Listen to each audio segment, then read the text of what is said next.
ओम विष्णु पुराणाय नमः। श्री विष्णु पुराण द्वितीय अंश 13वां अध्याय भरत चरित्र। श्री मैत्रेय जी बोले, हे भगवान, मैंने पृथ्वी, समुद्र, नदियों और ग्रहगण की स्थिति आदि के विषय में जो कुछ पूछा था सो सब आपने वर्णन कर दिया।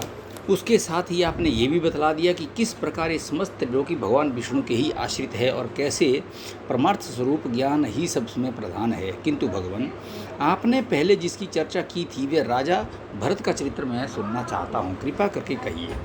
कहते हैं वे राजा भरत निरंतर योग युक्त होकर भगवान वासुदेव में चित्त लगाए शालग्राम में क्षेत्र में रहा करते थे। इस प्रकार पुण्य देश के प्रभाव और हरि चिंतन से भी उनकी मुक्ति क्यों नहीं हुई, जिससे उन्हें फिर ब्राह्मण का जन्म लेना पड़ा। हे मुनि श्रेष्ठ, ब्राह्मण होकर भी उन महात्मा भरत जी ने फिर जो कुछ किया वह सब आप कृपा करके मुझसे कहिए। श्री पराशर जी बोले, हे मैत्रेय, वे महाभाग पृथ्वीपति भरत जी भगवान में चित्त लगाए चिरकाल तक शालग्राम क्षेत्र में रहे। गुणवानों में श्रेष्ठ उन भरत जी ने अहिंसा आदि संपूर्ण गुण और मन के संयम में परम उत्कर्ष लाभ किया। हे यज्ञेश, हे अच्युत, हे गोविंद, हे माधव, हे अनंत, हे केशव, हे कृष्ण, हे विष्णु, हे ऋषिकेश, हे वासुदेव, आपको नमस्कार है। इस प्रकार राजा भरत निरंतर केवल भगवानों नामों का ही उच्चारण किया करते थे। हे मैत्रेय, वे स्वप्न में भी इस पद के अतिरिक्त और कुछ नहीं कहते थे और न कभी इसके अर्थ के अतिरिक्त और कुछ चिंतन ही करते थे। वे निसंग योग युक्त और तपस्वी राजा भगवान की पूजा के लिए केवल समिध, पुष्प और कुशा का ही संचय करते थे। इसके अतिरिक्त वे और कोई कर्म नहीं करते थे। एक दिन वे स्नान के लिए नदी पर गए और वहाँ स्नान करने के अनंतर उन्होंने स्नानोत्तर क्रियाएं की। हे ब्राह्मण, इतने ही में उस नदी तीर पर एक आसन प्रसवा शीघ्र ही बच्चा जानने वाली प्यासी हरिणी वन में से जल पीने के लिए आई। उस समय जब वह प्रायः जल पी चुकी थी, वहाँ सब प्राणियों को भयभीत कर देने वाली सिंह की गंभीर गर्जना सुनाई पड़ी। तब वह अत्यंत भयभीत और वो अकस्मात उछलकर नदी के तट पर चढ़ गई। अतः अत्यंत उच्च स्थान पर चढ़ने के कारण उसका गर्भ नदी में गिर गया। नदी की तरंगमालाओं में पड़कर बहते हुए उस गर्भभ्रष्ट मृग बालक को राजा भरत ने पकड़ लिया। हे मैत्रेय, गर्भपात के दोष से तथा बहुत ऊंचे उछलने के कारण वह हरिणी भी पछाड़ खाकर गिर पड़ी और मर गई। उस हरिणी को मरी हुई देख तपस्वी भरत उसके बच्चे को अपने आश्रम में ले आए। हे मुनि, फिर राजा भरत उस मृग छौने का नित्य प्रति पालन पोषण करने लगे और वह भी उनसे पोषित होकर दिन दिन बढ़ने लगा।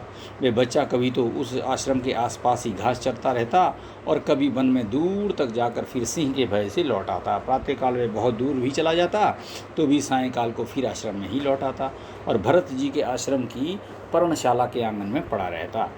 हे द्विज, इस प्रकार कभी पास और कभी दूर रहने वाले उस मृग में ही राजा का चित्त सर्वदा आसक्त रहने लगा। वे अन्य विषयों की ओर जाता ही नहीं था।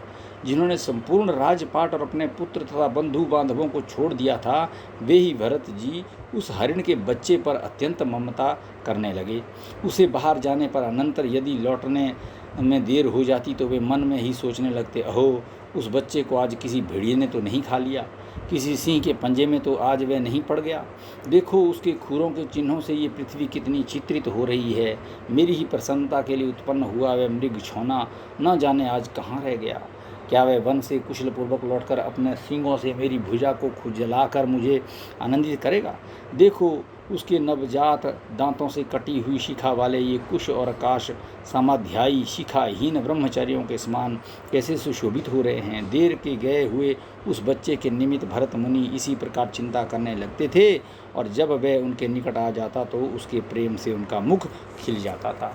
इस प्रकार उसी में आसक्त चित्त रहने से राज्य, भोग, समृद्धि और स्वजनों को त्यागने वाले भी राजा भरत की समाधि भंग हो गई।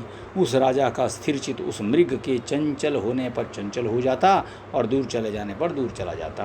कालांतर में राजा भरत ने उस मृग बालक द्वारा पुत्र के सजल नयनों से देखे जाते हुए पिता के समान अपने प्राणों का त्याग किया। हे मैत्रेय, राजा भी प्राण छोड़ते समय स्नेहवश उस मृग को ही देखता रहा तथा उसी में तन्मय रहने से उसने और कुछ भी चिंतन नहीं किया।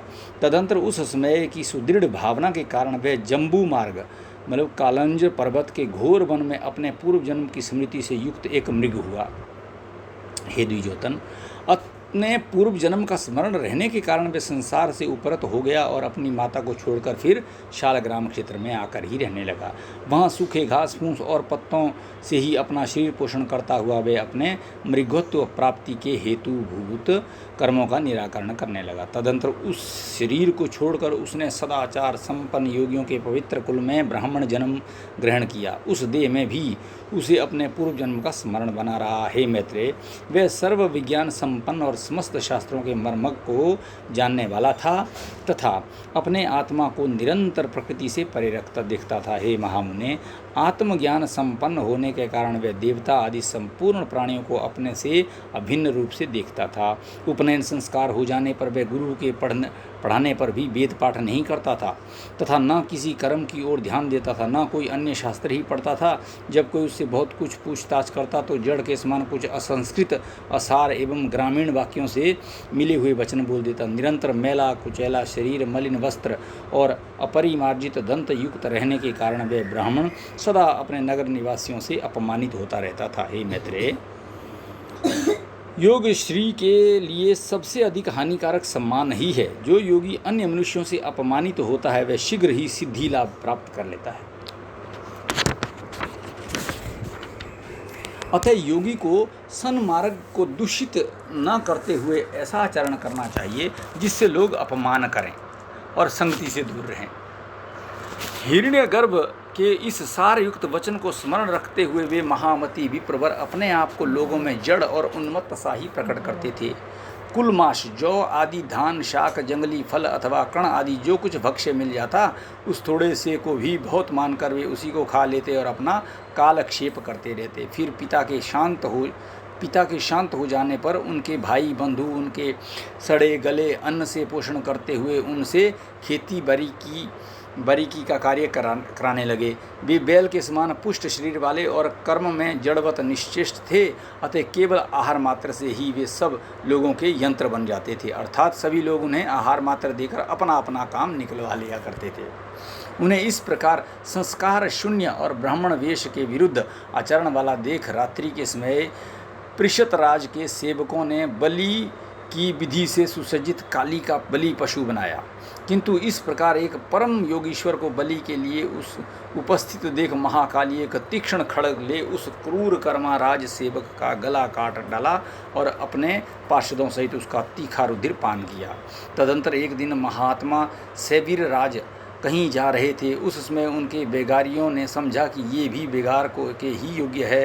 राजा के सेवकों ने भी भस्म में छिपे हुए अग्नि के समान उन महात्मा का रंग ढंग देखकर उन्हें बेगार के योग्य समझा। हे द्विज, उन सवीर राज ने मोक्ष धर्म के ज्ञाता महामुनि कपिल से ये पूछने के लिए कि इस दुखमय संसार में मनुष्य का श्रेय किसमें है, शिविका पर चढ़कर इक्षुमती नदी के किनारे उन महर्षि के आश्रम पर जाने का विचार किया। तब राजसेवक के कहने से भरत मुनि भी उसकी पालकी को अन्य बेगारियों के बीच में लगकर बहन करने लगे।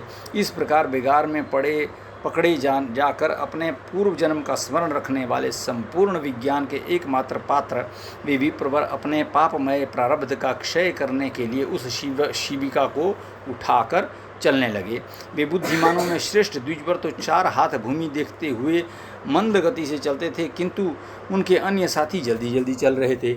इस प्रकार शिविका की विषम गति देखकर राजा ने कहा, अरे शिविका वाहको, क्या करते हो, समान गति से चलो। किंतु फिर भी उसकी गति उसी प्रकार विषम देखकर राजा ने फिर कहा, अरे क्या है, इस प्रकार असमान भाव से क्यों चलते हो। राजा के बार बार ऐसा वचन सुनकर वे शिविका वाहक भरत जी को देखकर कहने लगे, हम में से एक यही धीरे धीरे चलता है। राजा ने कहा, अरे तूने तो अभी मेरी शिविका को थोड़ा ही दूर वहन किया, क्या इतने में ही थक गया।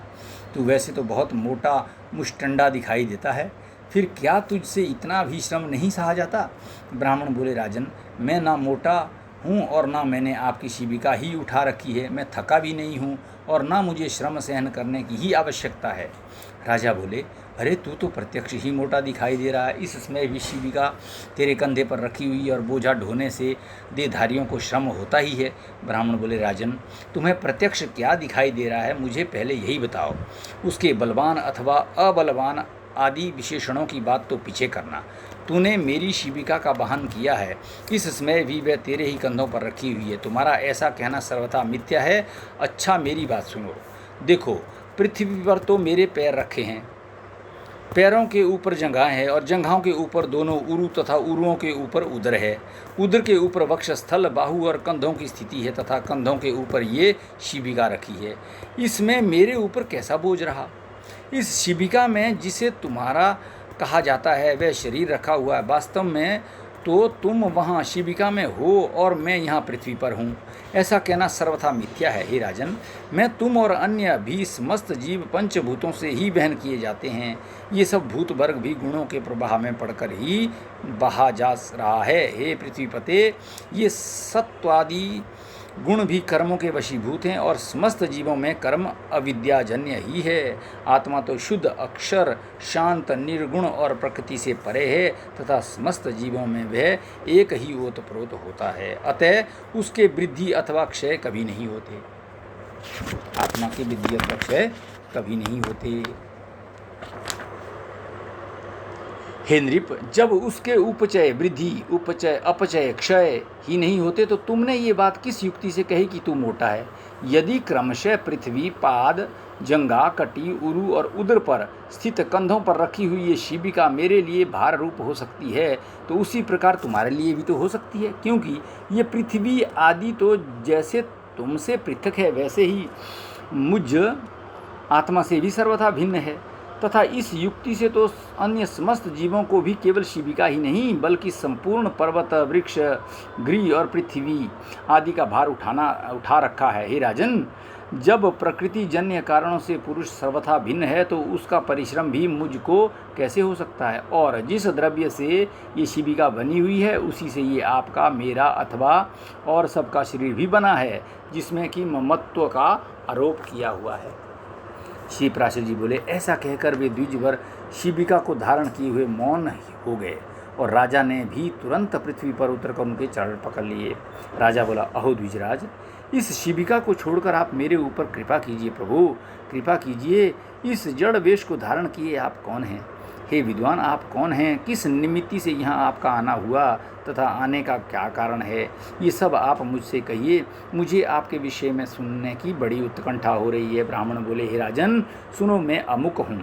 ये बात कहीं नहीं जा सकती कि तुमने जो मेरे यहाँ आने का कारण पूछा सो आना जाना आदि सभी क्रियाएं कर्म फल के उपभोग के लिए ही हुआ करती हैं। सुख दुख का भोग ही देह आदि की प्राप्ति करने वाला है तथा धर्माधर्मजन्य सुख दुखों को भोगने के लिए ही जीव देह आदि धारण करता है।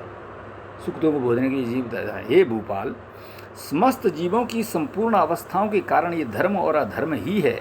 फिर विशेष रूप से मेरे आगमन का कारण तुम क्यों पूछते हो? राजा बोला, अवश्य ही समस्त कार्यों में धर्म और अधर्म ही कारण है और कर्म फल के उपभोग के लिए ही एक देह से दूसरे देह में जाना होता है। किंतु आपने जो कहा कि मैं कौन हूँ ये नहीं बताया जा सकता। इसी बात को सुनने की मुझे इच्छा हो रही है।